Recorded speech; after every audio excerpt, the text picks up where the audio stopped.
Well, you know, I was born in 1930. By 1930, the world was in its pre-fascist state. And so my first experiences with social activism actually, in some ways, were involved in trying to save the democratically elected government of Spain. There was a war called the Spanish Civil War, and unfortunately, the Nazis and the fascists won that war, and that paved the way for fascism in Germany. It wasn't the only factor, very many other factors. And then I lived as an adolescent through the Second World War, and I was 15 when the Second World War was over. But the Second World War was such an overwhelming physical, moral, emotional disaster for literally everyone on the planet that it's hard to understand and picture the amount of death and destruction that was going on in that war. And young people today have no idea. The closest they come to understanding those figures are, well, we had the World Trade Center. And it's true. I mean, we lost 3,000 people at the World Trade Center. So if you can imagine, instead of losing 3,000 people at the World Trade Center, there were 10 other buildings in the area, and we lost 30,000. Would have been an even bigger disaster if we lost 30,000 on that one day.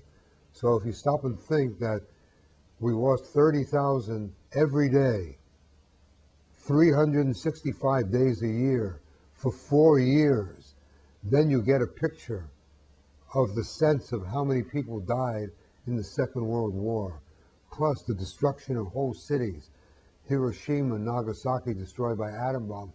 Tokyo completely destroyed by fire bombs, even before we dropped the atom bombs. In Germany, every major city wiped out. London wiped out. You know, America, nothing. Nothing wiped out, nothing destroyed.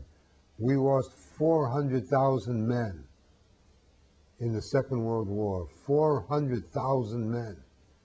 The Russians lost 25 million.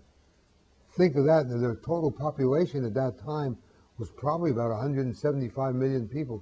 They lost 25 million. When the war was over in Russia, there wasn't a man between the ages of 18 and 40 alive. The country was rebuilt by women. So when you think of war within that extent, not even going into the destruction in China and Japan. So when the Second World War was over, I was like 15, and what came on the scene right after they dropped the atom bomb, right, on two cities that didn't need, in my opinion, that didn't need to be dropped. It was announced that the world was forming an organization called the United Nations, whose main charter responsibility was to prevent future generations from experiencing the scourge of war. Humanity, everywhere in the world, said we have to have an institution that works on behalf of the whole planet to prevent war, promote human rights, to develop economic justice.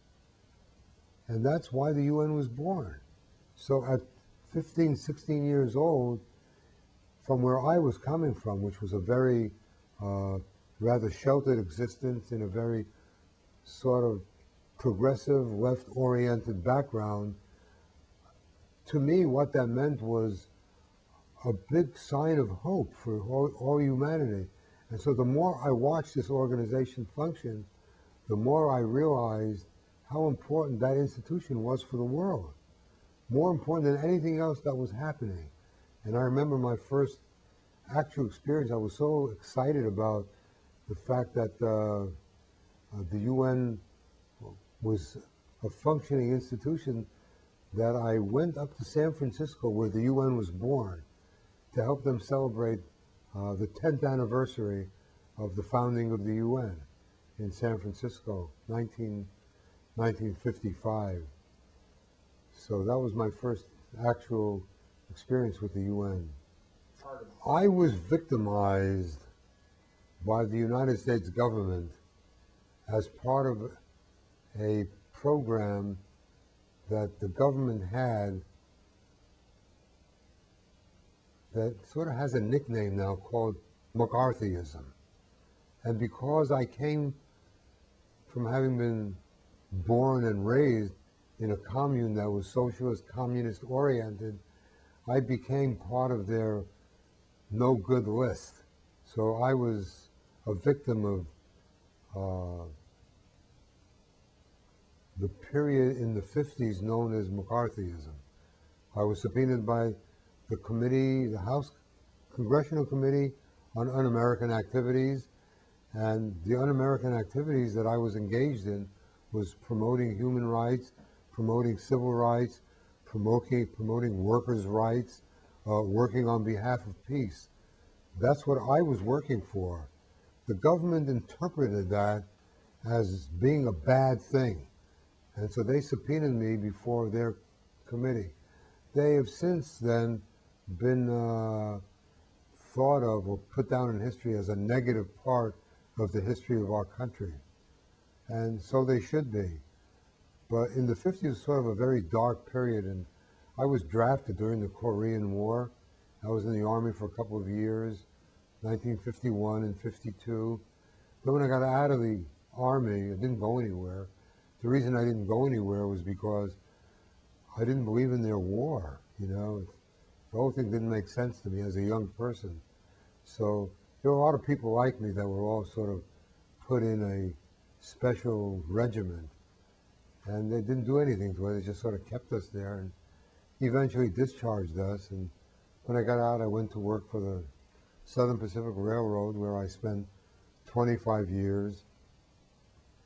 And it was during that period of time that, in response to the movement that had developed in this country on behalf of basic civil rights and human rights, mainly for Black Americans, I became involved in the civil rights movement as a member of a group called CORE, the Congress of Racial Equality. And I helped to form, was a founder of a couple of organizations in the San Gabriel Valley, one called the San Gabriel Valley Council on Discrimination, and the other was called the Mississippi Assistance Project. And what we were doing in the Council on Discrimination was breaking down the barriers of racial discrimination that prevented people of color from moving into communities like Alhambra and Covina and El Monte and Monterey Park.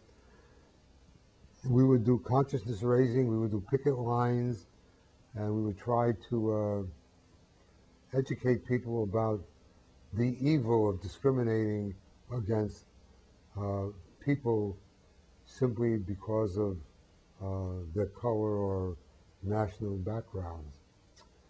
The other project was the Mississippi Assistance Project, where we were sending food, clothing, books